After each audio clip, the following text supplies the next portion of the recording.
Namaskar. A warm welcome to World News and Indian Perspective on Akashvani. This is Saira Mujtaba, bringing glimpses of the major developments of the day from across the globe.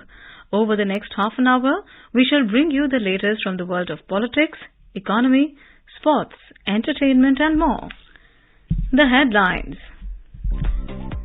India's Health Minister Mansukh Mandavia says Indian pharmaceutical industry to reach $130 billion by 2030. Third Energy Transitions Working Group meeting under India's G20 presidency begins in Mumbai. Indian Army Chief General Manoj Pandey embarks on two-day visit to Egypt. National Investigation Agency carries out raids at multiple locations in the Indian Union Territory of Jammu Kashmir in connection with terror funding case. Turkey heads for election runoff, President Erdogan leads.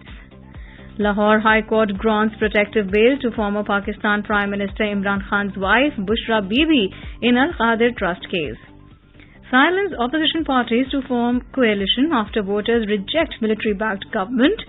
And Sri Lankan President removes governors of northern, eastern and northwestern provinces.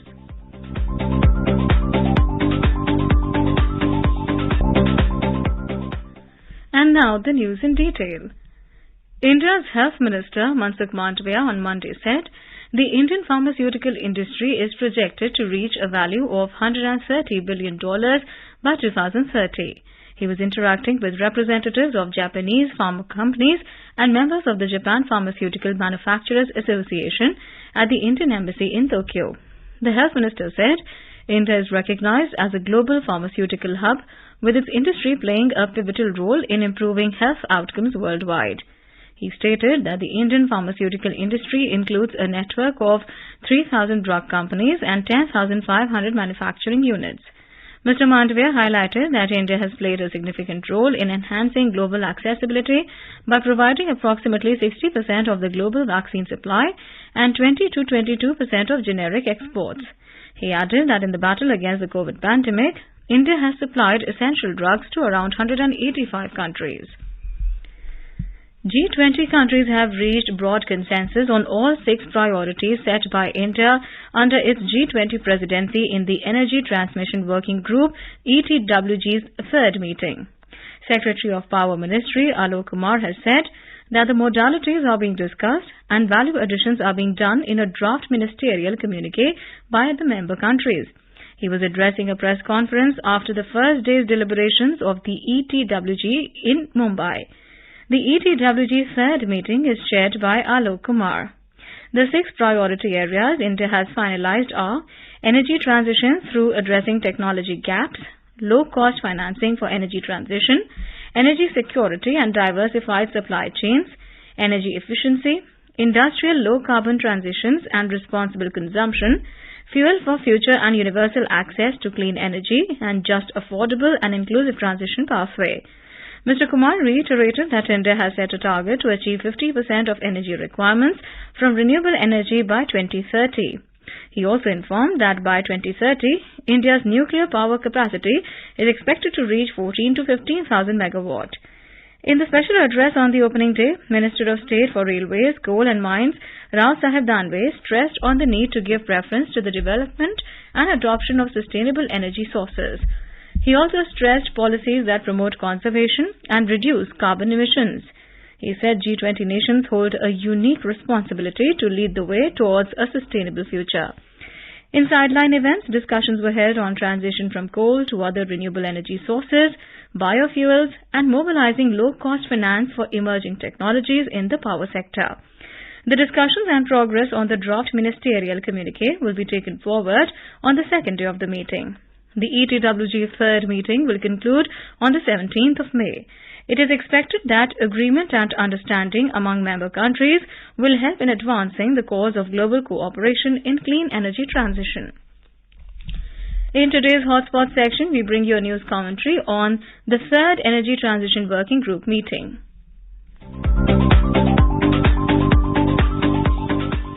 India's G20 presidency draws inspiration from the Sanskrit saying Vasudhaiva Kutumbakam, which translates as the world is one family. This resonates strongly in India's G20 theme of One Earth, One Family and One Future. The third Energy Transitions Working Group meeting, ETWG, under India's G20 presidency is being held in Mumbai from the 15th to the 17th of May 2023. Over 100 delegates representing G20 member countries, special invitee countries and international organizations such as International Energy Agency, IEA, World Bank and World Energy Council, India, are engaging in discussions and deliberation on priority areas.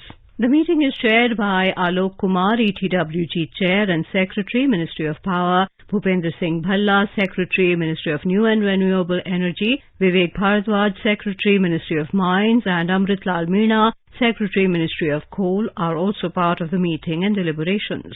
The special address was by Union Minister of State for Railways, Coal and Mines, Shri Rao Sahib Danwe. The 6 priority areas outlined under India's presidency include energy transition through addressing technology gaps, low-cost financing for energy transition, energy security and diversified supply chains, energy efficiency, industrial low-carbon transitions and responsible consumption, fuels for future 3F, and universal access to clean energy and just, affordable and inclusive energy transition pathway. On the sidelines, the meeting will be complemented by 8 side events, workshop with multilateral development banks MDBs with the aim for mobilizing low-cost international finance, seminar on just transition roadmap, seminar on biofuels, seminar on offshore wind, sharing global policies and best practices decarbonizer had to abate sectors, seminar on small modular reactors for clean energy transition,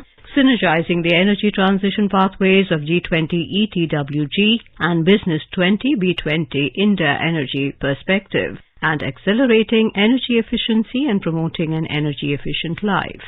The first meeting of the ETWG was held in Bengaluru from the 5th to the 7th of February 2023. Prahlad Joshi, Union Minister for Parliamentary Affairs, Coal and Mines, recalled Prime Minister Narendra Modi's announcement at the COP26 in Glasgow on Mission Life, Lifestyle for Environment as a mass movement for mindful and deliberate utilization instead of mindless and destructive consumption to protect and preserve the environment. The second meeting was held in Gandhinagar, Gujarat on the 2nd and 3rd of April 2023. Dr. Munjpara Mahendrabhai Kalubhai, Union Minister of State for Ayush and Women and Child Development, in his inaugural address emphasized India's G20 presidency's commitment to finding immediate and pressing solutions to global warming, climate change and energy security. The minister highlighted the need for research and development of innovative technologies to promote clean energy and make it cost-effective and reliable. Alok Kumar, Secretary, Ministry of Power, had stressed the importance of identifying collective action to promote equitable, shared and inclusive growth among G20 members. He urged member countries to collaborate and build a sense of trusteeship to achieve a clean energy transition. He also highlighted the major schemes envisaged by the Government of India, including the Green Hydrogen Mission, energy transition, energy storage projects, renewable energy evacuation, Green Credit Program, PM Program for Restoration, Awareness, Nourishment and Amelioration of Mother Earth, PM Pranam, Galvanizing Organic Bio-Agro Resources Dhan Govardhan Scheme, Bharatiya Prakritik Kheti Bio-Input Resource Centers, Mangrove Initiative for Shoreline Habitats and Tangible Incomes, Mishti, Amrit Dharohar, Coastal Shipping and Vehicle Replacement.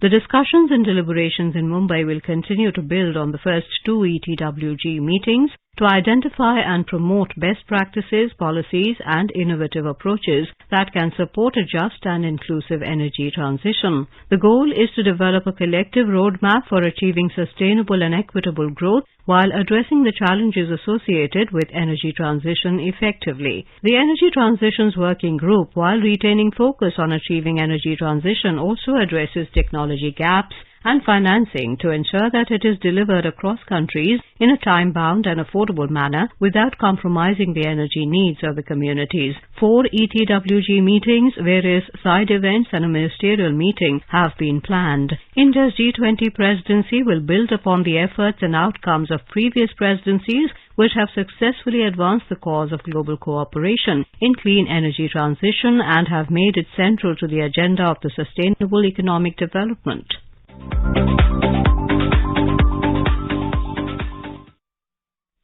This is Akashvani giving you the world news. Welcome back. Indian Army Chief General Manoj Pandey has embarked on a 2-day visit to Egypt. During the visit, General Manoj Pandey will be meeting the country's senior military leadership, where he will discuss avenues for further enhancing Indo-Egypt defense relations. The Defense Ministry said he will be visiting various Egyptian armed forces establishments and exchanging ideas on issues of mutual interest. The Army Chief will interact with the Commander-in-Chief of Egyptian Armed Forces, Minister of Defense and Military Production, and the Chief of Staff, Egyptian Armed Forces.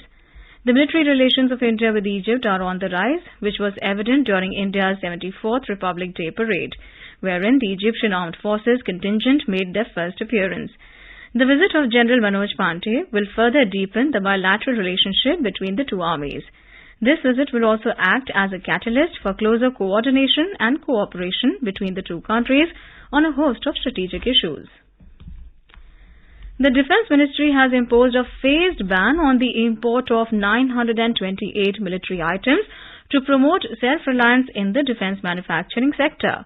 The ministry on Sunday announced fourth positive indigenization list in continuation of the first 3 such lists, which contained a total of 1,238 items. The first 3 lists were announced in December 2021, March 2022 and August 2022. The fresh list of 928 military items, including line replacement units, subsystems and spares, will come under a phased import ban between December 2023 and December 2029. In a statement, the Ministry of Defence said that the 928 items in the fourth list will import substitution value of 715 crore rupees will be procured from the Indian industry. It added that of the 1,238 earlier items, 310 have been indigenized so far. It covers items used in fighter planes, trainer aircraft, warships and different types of ammunition. The ministry said that defense PSUs will undertake indigenization of 928 listed items through different routes under the make category and in-house development. The government has said that the Coal Ministry is making continuous efforts to develop indigenous manufacturing capabilities in the coal mining sector. It said this will further reduce India's reliance on the import of high-capacity mining equipment and boost its domestic production. The Coal Ministry said these efforts are in line with the objectives of Atmanirbhar Bharat, promoting Make in India.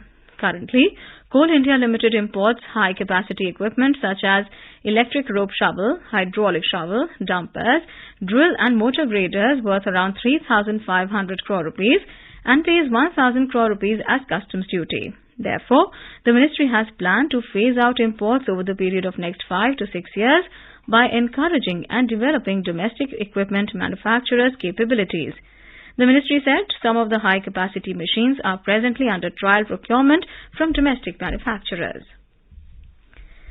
India's Atomic Energy and Space Minister Dr. Jitendra Singh has said that under Prime Minister Modi, the last 9 years had witnessed a quantum jump in India's space journey, and India now stands at par with countries like the US, which had begun their space journey several decades before us. In an interview with a digital outlet on Monday, Dr. Singh said Prime Minister Modi has given a special boost to the space sector and opened it for public-private participation with an increasing number of startups. He said today the situation is such that the premier space organizations like America's NASA are collaborating with ISRO and even seeking expert inputs from it. Home Minister Amit Shah said that the government has repealed around 2,000 irrelevant laws from 2015. Inaugurating the training program on legislative drafting in New Delhi on Monday, Mr. Shah said since the Narendra Modi government came into power, various initiatives have been taken in the field of law. He said, legislative drafting is not a science or an art, it is a skill that must be implemented with spirit. Mr. Shah said the law must be clear and no grey area should be there. He urged the officers of Parliament and state legislatures that the law should be drafted in simple and clear words so that there is no point of conflict. The training program is being organized by the Institute of Constitutional and Parliamentary Studies in collaboration with Parliamentary Research and Training Institute for Democracies. It is aimed at creating an understanding of the principles and practices of legislative drafting among officers of Parliament, state legislatures and various ministries, statutory bodies and other government departments. India's Agriculture and Farmers Welfare Minister Narendra Singh Tomar on Monday stressed that the centre and state governments work in coordination for the development of the agriculture sector. Speaking after inaugurating the Integrated Biocontrol Lab and Golden Jubilee Auditorium in Hyderabad, the minister said agriculture will continue to be a priority sector for the government. He said India plays a key role in the welfare of the world in the context of the G20 presidency, and the next 25 years are very crucial for the development of the country. He remarked that the country has now gained strength to achieve whatever it aspires for. Stating that the agriculture sector is the backbone of the country's economy, he emphasized the need for strengthening the agriculture and allied sectors. He stressed the use of digital technology to connect labs and land to help increase farm productivity. Secretary Agriculture Manoj Ahuja earlier emphasized the need for digital means to take the research to the farms.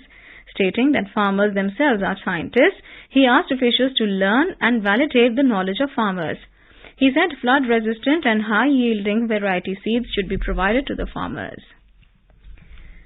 National Investigation Agency NIA on Monday conducted searches at 13 locations in the Indian Union Territory of Jammu and Kashmir in a terror funding case.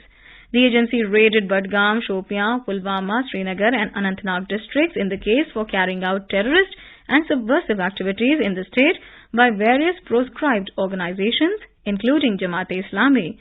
Earlier, on the 11th of this month, the Central Anti-Terror Agency carried out searches in Budgam and Baramulla districts.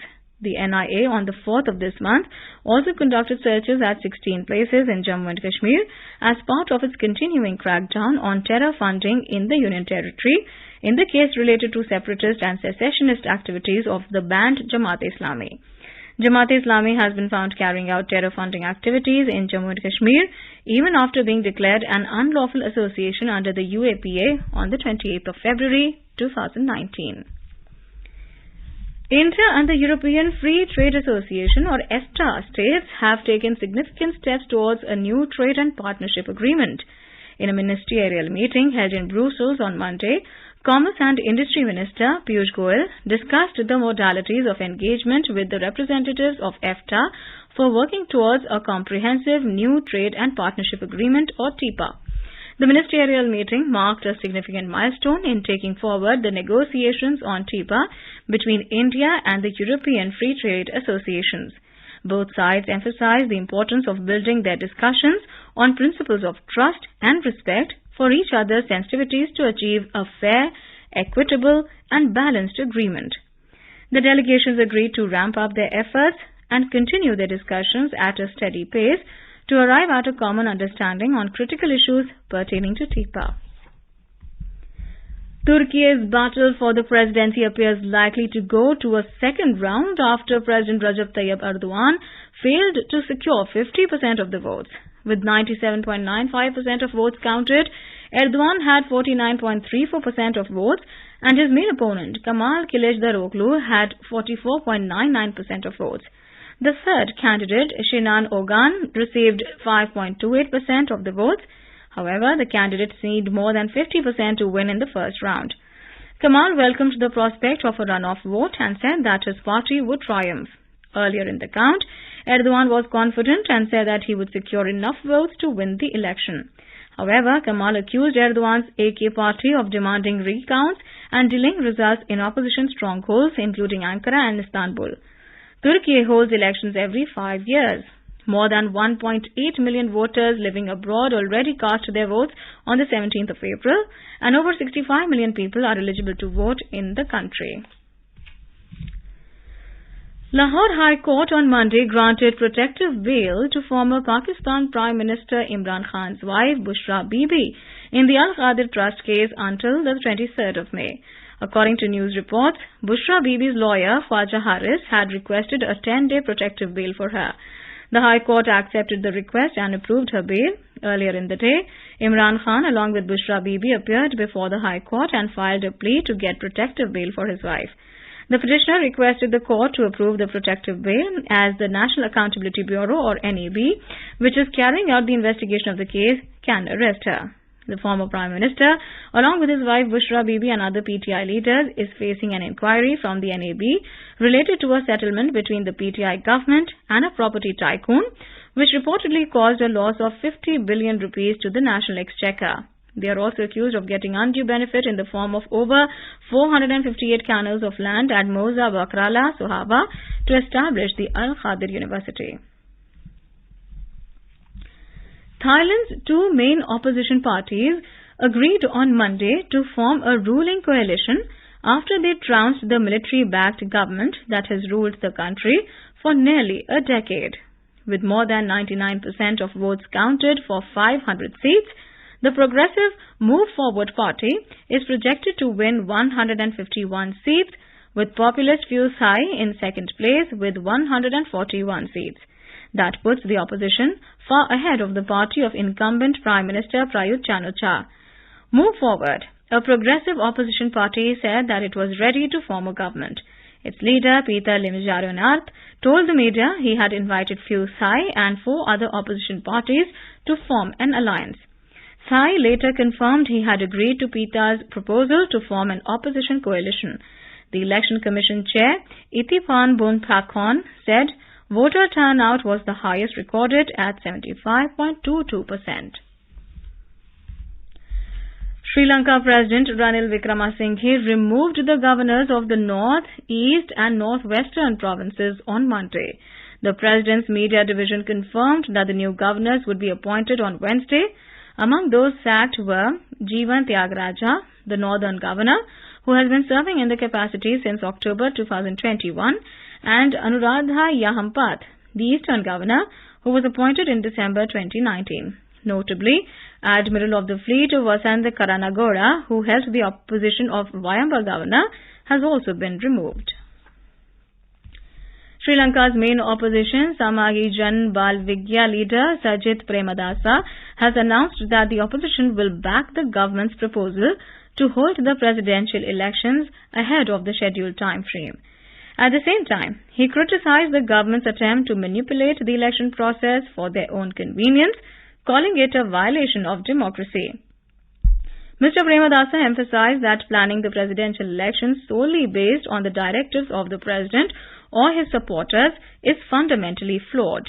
He stressed the need for fair and transparent regulations to be put in place to ensure a prompt and democratic election. Presidential elections in Sri Lanka are scheduled to be held in 2024 and were last held in November 2019. Gotabaya Rajpaksha won the 2019 elections in a landslide victory, defeating his main opponent Sajith Premadasa.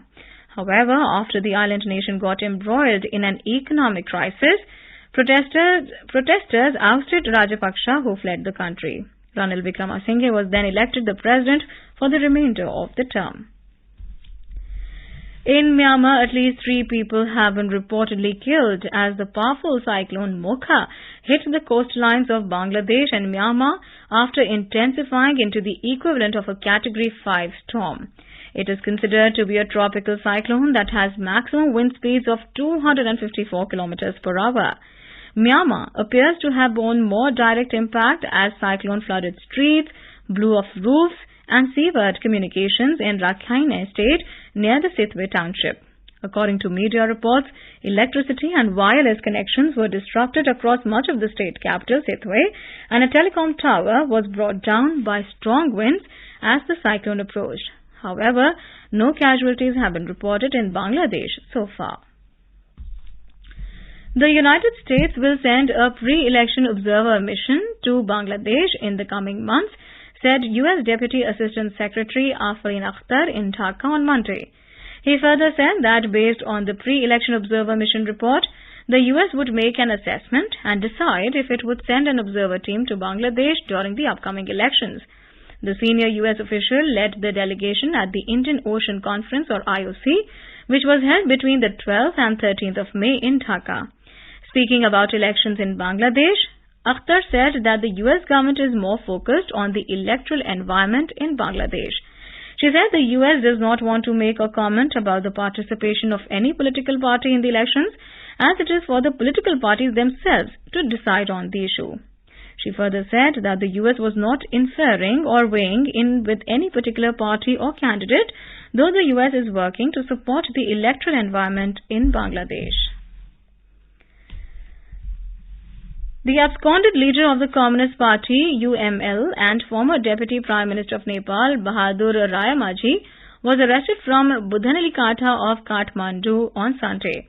Rayamaji has been arrested for his alleged role in the fraud of millions of rupees by duping Nepalese citizens with promises of sending them to the US in the cover of Bhutanese refugees. Earlier, Indrajit Rai, the advisor to former Home Minister Ram Bahadur Thapa, was arrested on the charge of his involvement in the scam.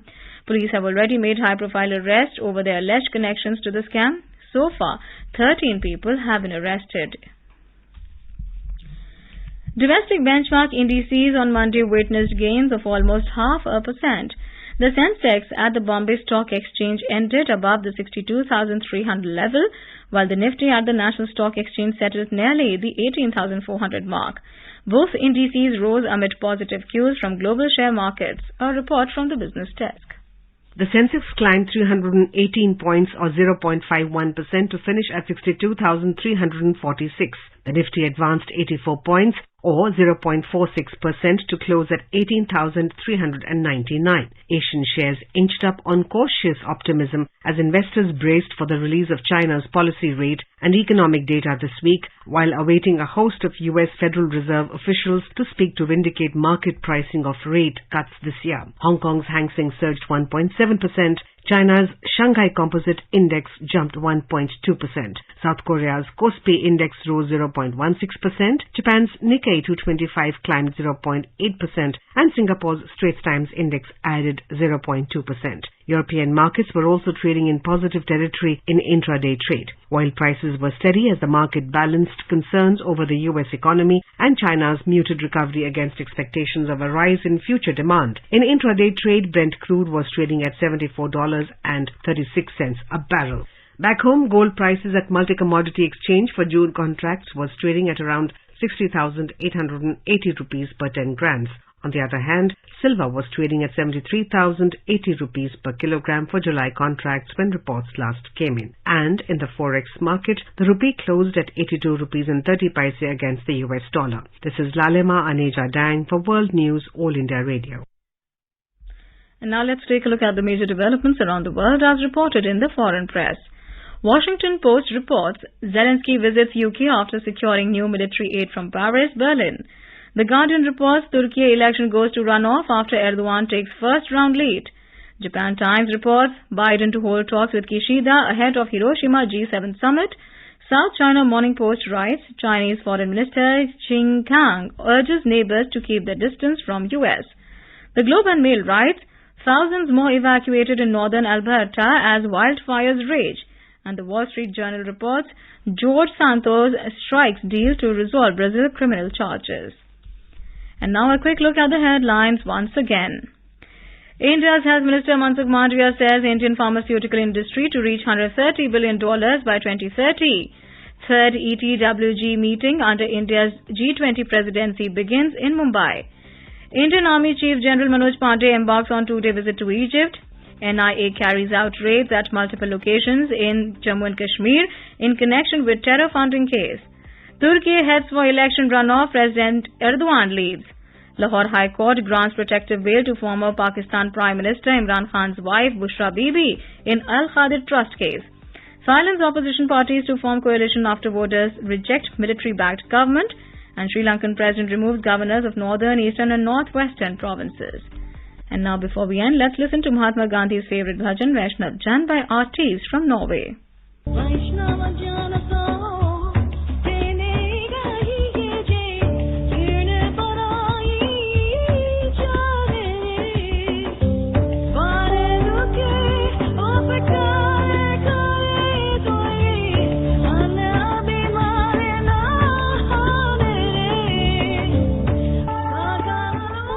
And with that, we end this bulletin. We'll be back at the same time tomorrow with the next edition of World News.